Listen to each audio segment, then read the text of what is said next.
दोस्तों नमस्कार। दोस्तों आज का विषय बहुत ही महत्वपूर्ण है। अगर आपकी जमीन पर धोखे से किसी ने अपना नाम चढ़वा लिया है, आपको जानकारी में अब ये बात आई है और अक्सर ऐसा होता है। जो भी व्यक्ति तहसील में जाता है और भ्रष्टाचार पूर्वक या अपने अनुचित प्रभाव से किसी तरह से अपना नाम दर्ज करवा लेता है और आपका नाम नहीं आ पाता है, वो किसी कारण से हो सकता है कि आपके पक्ष में कोई वसीयत हो और वो उत्तराधिकार के आधार पे आ जाए, या कोई फर्जी दस्तावेज लगा करके, जैसे मान लीजिए कोई व्यक्ति यहाँ रहता ही नहीं है, उसका एक फर्जी मृत्यु प्रमाण पत्र बनवाया और अपना नाम दर्ज करा लिया, या किसी ऐसे व्यक्ति का जिसको दिखाया कि ये बहुत कोई जानकारी में नहीं है कौन है क्या है, उस जमीन की एक उसने वसीयत बनवाई और एक मृत्यु प्रमाण पत्र बनवाया और अपना नाम दर्ज करा लिया। आपको जानकारी नहीं हुई, जबकि आप उसके मालिक हो सकते हैं या हैं। तो दोस्तों ऐसी स्थिति में आप क्या करेंगे? तहसील जाएंगे कि सिविल न्यायालय जाएंगे या एसडीएम को शिकायत करेंगे, गांव में चर्चा करेंगे या जबरदस्ती कब्जा करेंगे? क्या कर सकते हैं? या पुलिस थाने जाएंगे? तो क्या रेमेडी आपके लिए सबसे बेहतर रहेगी और कौन से आपको उपाय करने हैं जिससे आपको जमीन मिल जाए, कोई लड़ाई झगड़ा ना हो और उस व्यक्ति को दंडित भी आप करा दें जिसने ऐसी हिम्मत की थी या हिमाकत की थी? तो दोस्तों आज का वीडियो बहुत महत्वपूर्ण है। हो सकता है वीडियो थोड़ा बड़ा हो जाए, क्योंकि अलग अलग स्टेप में आपको बताएंगे कि किस तरह से आप इसमें रेमेडी पा सकते हैं। तो दोस्तों सबसे पहले देखते हैं कि अगर आपके पक्ष में कोई वसीयत है या कोई बैनामा है और उसके बावजूद, जैसे मान लीजिए आपका बैनामा है 10 साल पहले का और किसी कारण से आपका दाखिल खारिज नहीं हो पाया था, जमीन उस व्यक्ति के नाम बनी रही जिस व्यक्ति के पिता की या उसके किसी परिजन की मृत्यु हो गई और उसने अपना नाम एंट्री करा लिया, या किसी व्यक्ति ने फ्रॉडलेंट तरीके से मानी कपट पूर्वक अपना नाम दर्ज करा लिया और बैनामा आप बैनामा लिए घूम रहे हैं, किसी को बताते हैं तो कोई सुनवाई नहीं आपकी होंगे। ऐसी स्थिति में आप क्या करेंगे? तो सबसे पहले 2 तरीके आपके पास हैं, दोनों को मैं बता देता हूं। सबसे पहला तो आप चाहें तो तहसील में ही धारा 34 के अंतर्गत एक मुकदमा दायर करें और जिसमें उस आर्डर को चैलेंज करें जो हो गया है। उसमें लेखपाल की रिपोर्ट और अन्य कई चीजें की जाएंगी और प्रक्रिया आगे बढ़ेगी, तहसील में आपकी मुकदमेबाजी शुरू हो सकती है। दूसरी प्रक्रिया है कि आप चाहें तो सिविल कोर्ट में अधिकारों की उद्घोषणा का वाद ला सकते हैं कि इस स्पेसिफिक डॉक्यूमेंट से हम इस प्रॉपर्टी के मालिक हैं और हमारे मालिक रहते फला फला व्यक्ति ने गलत तरीके से अपना नाम रेवेन्यू रिकॉर्ड में दर्ज करा लिया है। ऐसी स्थिति में इसको रोक दिया जाए या निषिद्ध कर दिया जाए कि हमारे कब्जा व दखल में कोई इंटरफियर ना करे और ना ही हमें वहां से भी दखल करे। तो आपका ये भी दावा आ सकता है निर्दिष्ट संतोष अधिनियम के अंतर्गत। अब दोस्तों इसमें पुलिस कंप्लेंट भी आप कर सकते हैं। अगर किसी व्यक्ति ने फर्जी तरीके से कोई डॉक्यूमेंट लगा करके अपना नाम दर्ज करा लिया है तो आप पुलिस कंप्लेंट करें, वो व्यक्ति परेशान होना प्रारंभ हो जाएगा। अब दूसरी स्टेज आती है कि अगर किसी व्यक्ति ने कोई फर्जी डॉक्यूमेंट लगा करके, जैसे मान लेते हैं कि किसी व्यक्ति के आप लीगल हियर्स हैं, आप 100 किलोमीटर दूर रहते हैं, गांव में कभी आना जाना नहीं, जमीन मान लीजिए आपकी पड़ी हुई है। अब जानकारी में नहीं है गांव के किसी व्यक्ति को कि आप कहाँ रहते हैं क्या है, और गांव के ही या किसी शातिर व्यक्ति ने, किसी प्रॉपर्टी डीलर ने या किसी ऐसे व्यक्ति ने जो 420 किस्म का है, शातिर है, उसने एक फर्जी मृत्यु प्रमाण पत्र बनवाया उस व्यक्ति का जो वहां नहीं रहता और तहसील में एक मुकदमा दाखिल किया अंतरण का और उसने अंतरण करा लिया अपने पक्ष में या वरासत करा ली, जिसको वरासत है। अब जब आपकी जानकारी में आया है तब आप क्या करेंगे? तब दोस्तों आप तुरंत एक तो एफआईआर दर्ज करा सकते हैं और उस ऑर्डर को चैलेंज कर सकते हैं कि मैं जीवित हूं या मैं उनका उत्तराधिकारी हूं और इनको ये कोई राइट नहीं था ये जमीन लेने का, इनको जमीन कैसे प्राप्त। तो जब आप ऐसा करेंगे तो एक मुकदमा चलेगा और उस मुकदमे को चलने के बाद आपके पक्ष में जजमेंट मिलेगा। कानून के आंख में अभी इतनी पट्टी नहीं बंधी है जो सच्चे व्यक्ति को दिक्कत हो और उसको कोई प्रॉपर्टी में हिस्सा ना मिले या प्रॉपर्टी ना मिले। यद्यपि मैं मानता हूं कि प्रक्रिया धीमी है, प्रक्रिया और तेज होनी चाहिए। दोस्तों इसका मुख्य कारण जो मुझे लगता है, हमारे देश में इतने दिन तक विदेशी आक्रांताओं का, विदेशी ताकतों का शासन रहा है, उसने मजबूर कर दिया था लोगों को भ्रष्ट बनने के लिए और वो भ्रष्टाचार की जड़ें बहुत गहरी समाई हुई हैं। रोज मैं अखबार में पढ़ता हूँ, कोई लेखपाल पकड़ा गया, कोई सब इंस्पेक्टर पकड़ा गया, कोई कमिश्नर, कोई ऐसा आयुक्त पकड़ा गया, जो इंस्पेक्टर पकड़ा गया जो आबकारी विभाग का था, कहीं कोई पकड़ा गया, कहीं कोई पकड़ा गया। इसके बाद भी सुधार नहीं हो रहा है। क्योंकि ऐसा लगता है कि उनके खून में भ्रष्टाचार बस गया है, रम गया है। समय लगेगा, अगर हम लोग जागरूक हों तो भ्रष्टाचार को कोई नहीं कर सकता। हाँ, जब भ्रष्टाचार नहीं होगा तो आपका काम डिले होगा, काम वो लेट करेगा, आपका बहुत जल्दी नहीं करेगा। जहां पर बहुत स्पीडली काम हो तो वहां समझ लेना चाहिए कि या तो किसी न किसी प्रकार का कोई भ्रष्टाचार अवश्य है, और या तो फिर आपको वो नुकसान कर देगा। तो दोस्तों, चूंकि फिर टॉपिक से भटक जाएंगे अगर इस संबंध में चर्चा करने लगे, तो दो चीजें हो गई। अब तीसरी बात पर आते हैं। दोस्तों, कभी कभी धोखे में आपका नाम गलत हो जाता है। जैसे मान लीजिए आपका नाम ऑलरेडी था, मैं इसलिए बता रहा हूं कि कहीं कोई बात छूट ना जाए, आपकी समझ में ठीक ढंग से आ जाए।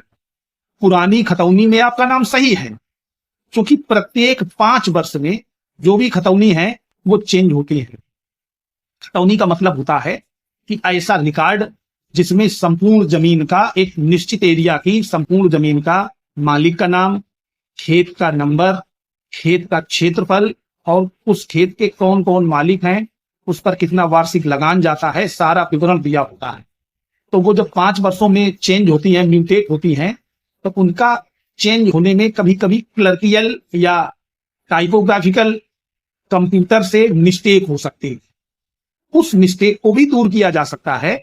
आप बड़ा आसानी से, जैसे मान लेते हैं कि हमारा नाम पहले से जो था वो चला आ रहा है, अब बिना हमारी कोई जमीन विक्रय किए, बिना कोई बिल बनाए, बिना हमारी मृत्यु हुए अगर किसी दूसरे व्यक्ति का नाम आ जाता है और वो टाइपोग्राफिकल एरर से आ जाता है, क्योंकि नियम है कि नाम तभी चेंज होगा जब कोई सक्षम मजिस्ट्रेट ऑर्डर करे, मानी नायब तहसीलदार, तहसीलदार या एसडीएम या और ऊपर के अधिकारी, और बिना किसी ऑर्डर के ही नाम बदल गया। जैसे हमारा नाम लिखा था, अब जो खतौनी लेटेस्ट आई उसमें उसी नंबर पर नाम किसी दूसरे का आ रहा है। तो ऐसी स्थिति में बड़ा साधारण प्रक्रिया है, अब दोनों खतौनी निकलवाएं, उनकी सर्टिफाइड कॉपी, और एसडीएम की कोर्ट में एक वाद दाखिल कर दें करेक्शन का, जिसको 33/39 भी कहते थे यूपी जेडे में, और यूपी रेवेन्यू कोड में कोई नई धारा है और लगभग सभी स्टेट्स में है।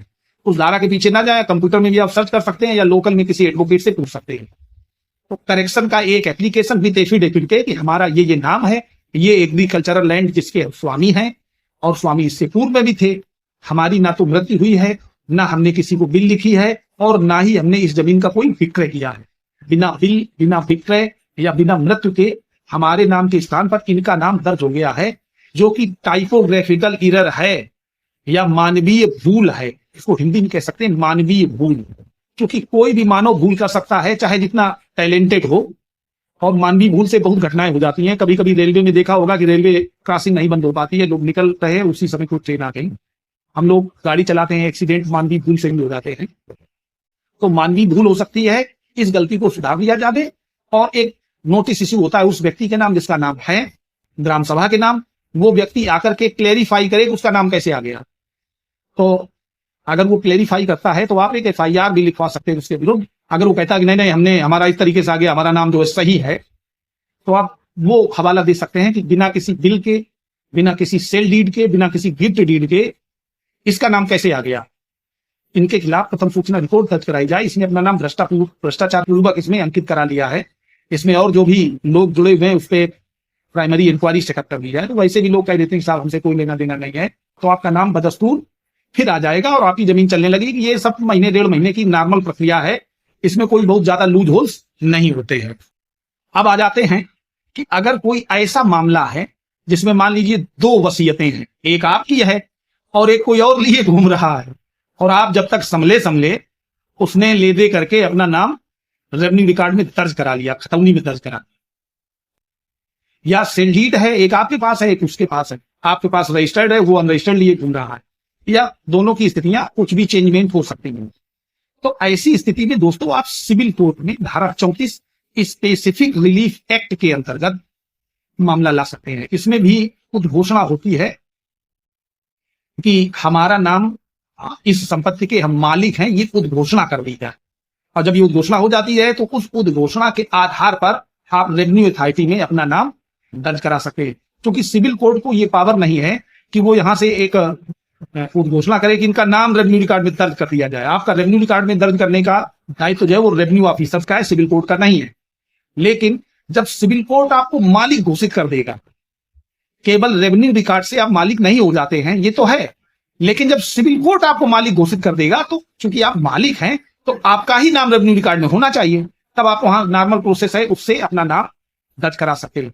तो जब आप उद्घोषणा का कोई बात डिक्लेरेशन का कोई सूट लाते हैं धारा 34 में, तब आप सारे डॉक्यूमेंट लेकर के आते हैं और ये कहते हैं कि फला व्यक्ति ने गलत तरीके से अपना नाम दर्ज करा लिया है और इसको रोक दिया जाए या निषिद्ध कर दिया जाए कि उस रेवेन्यू एंट्रीज के माध्यम से ना तो इस प्रॉपर्टी को वो सेल करेगा और ना ही किसी को अन्य प्रकार से अंतरित करेगा। नहीं तो पता चला कि आपका विवाद जैसे शुरू हुआ तो अक्सर हमने देखा लोगों ने कि विवादित है तो उसको बेच लो, अच्छे ग्राहक लगा के बेच लिया, वो ग्राहक भी बेचारे परेशान।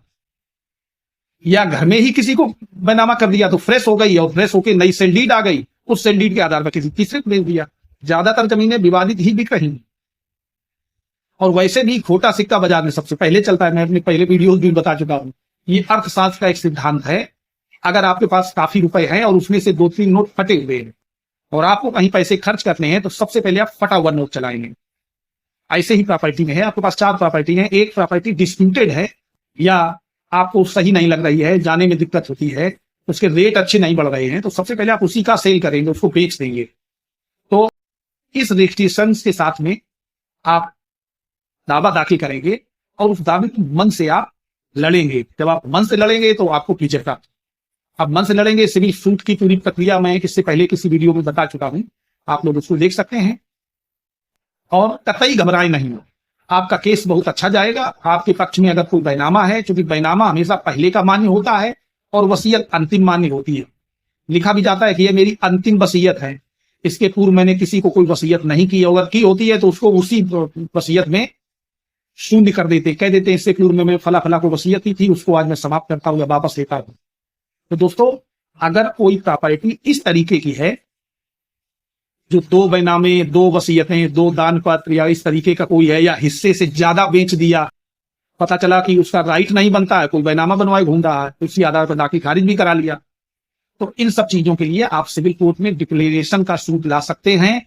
और उस डिक्लेरेशन के सूट में वही विवादक का मतलब है वो ऐसा तथ्य, वो इश्यू जिस पर दोनों लोगों की प्रतिक्रियाएं असमान है। जैसे एक कहता है कि जमीन मेरी, एक कहता है जमीन मेरी, तो प्रश्न हो जाए कि जमीन वादी की है या प्रतिवादी की है। तो चूंकि दावा वादी का होता है, वादी सिद्ध करे कि उसकी है, उसने नहीं सिद्ध कर पाया तो प्रतिवादी सिद्ध कर देगा कि हमारी है।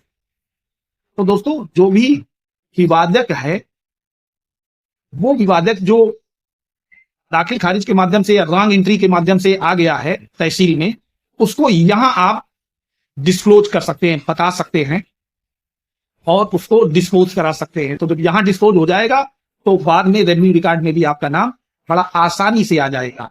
अच्छा, आगे देखते हैं दोस्तों, सुप्रीम कोर्ट और हाई कोर्ट के बहुत सारे केसेस हैं, मैंने इसमें पहले भी बताए हैं कि जो म्यूटेशन है वो मात्र एक तथ्य है, फैक्ट है कि म्यूटेशन हुआ है, वो मालिकाना हक का प्रमाण नहीं है।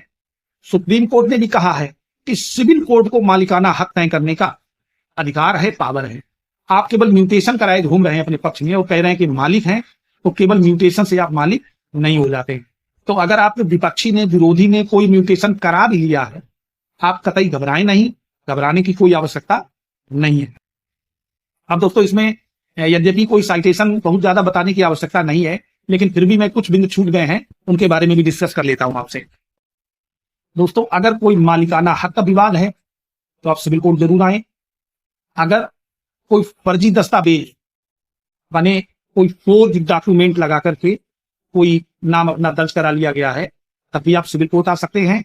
और अगर कब्जे का कोई विवाद है, जैसे मान लीजिए कोई लैंड है, उस पर आप कह रहे हैं हमारा कब्जा, वो कह रहे हैं हमारा कब्जा, और कब्जा तो 2 में किसी एक का ही होगा, तो अगर ऐसा कोई विवाद है तब भी आप सिविल कोर्ट आए और सिविल कोर्ट आकर के अपने पक्ष में जजमेंट करा। अब होता क्या है कि लोगों को लगता है कि सिविल कोर्ट जाकर के फंस जाएंगे, बहुत लंबी प्रक्रिया है।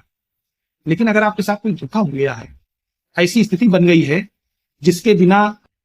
जिसको बिना सही कराए आपकी बड़ी प्रॉपर्टी है जा रही है, आपके पास कोई विकल्प शेष नहीं बचता और शांतिप्रिय व्यक्ति ही कोर्ट आता है। आप अगर शांति चाहते हैं कि कोई झगड़ा ना हो और हमें न्याय मिल जाए, आपको मोस्ट वेलकम है, आप कोर्ट आइए, अच्छे लोगों से संपर्क बनाइए, अच्छे लोगों से मिलिए जिनको जानकारी हो। अच्छा, दूसरी बात, अब फीस का इश्यू आता है। फीस तो आपको देनी ही पड़ती है। आप ही कोई काम करते कहीं जाते हैं तो खर्चे होते हैं, अब वो एक्सपेंसेस तो होंगे ही, लेकिन आपका सही निदान मिल जाएगा। दोस्तों अगर इसमें कोई बात छूट गई हो तो आप कमेंट सेक्शन में बता सकते हैं, ताकि हम अगला वीडियो बनाते समय याद रखें। और अगर वीडियो अच्छा लगा हो तो हमारी वीडियो को लाइक अवश्य करें, अपने दोस्तों को शेयर करें, और अगर चैनल नए हैं तो चैनल को सब्सक्राइब अवश्य करें। धन्यवाद।